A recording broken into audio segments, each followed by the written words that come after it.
చిన్నపిల్లలో allergy, asthma ఉంటే తల్లిదండ్రులకు ఉండేటటువంటి టాప్ 3 అపోహలేంటి?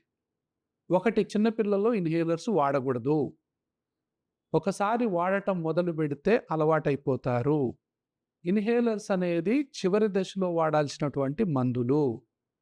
ఇవి పెద్దవాళ్ళు వాడేటటువంటి మందులు. వీటికి ఖరీదు ఎక్కువ. ఒకసారి వాడటం మొదలుపెడితే జీవితాంతం వాడాలి. ఇది తప్పు.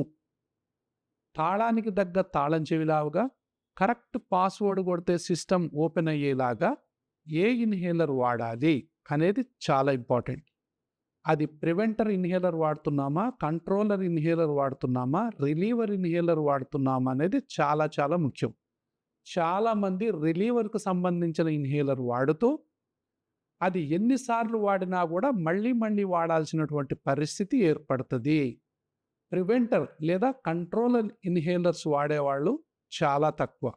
రిలీవర్ ఇన్‌హేలర్స్ వాడేవాళ్ళే చాలా ఎక్కువ.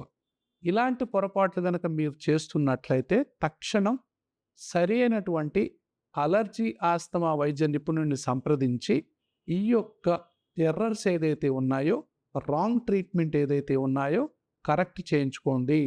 తాళానికి దగ్గ తాళం చెవిలాగా ఇన్‌హేలర్ మనం సెలెక్ట్ చేసినప్పుడు 3వ నెల వయసు నుంచే పిల్లలకు ఇన్‌హేలర్స్ సేఫ్‌గా వాడొచ్చు. ఏ డోసులో వాడాలి? ఎంతకాలం వాడాలి?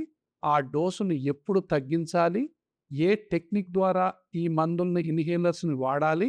అనేది చాలా చాలా ఇంపార్టెంట్.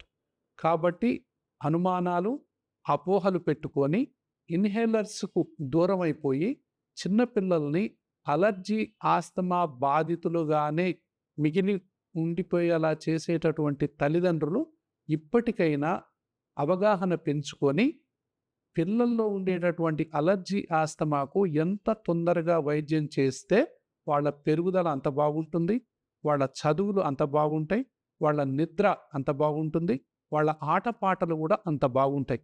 లేకపోతే మీరు వాళ్ళ ఆరోగ్యాన్ని పనిగట్టుకొని అంటే నష్టం చేస్తున్నట్టే లెక్క. అంటే అవగాహన లేకపోవటం వల్ల.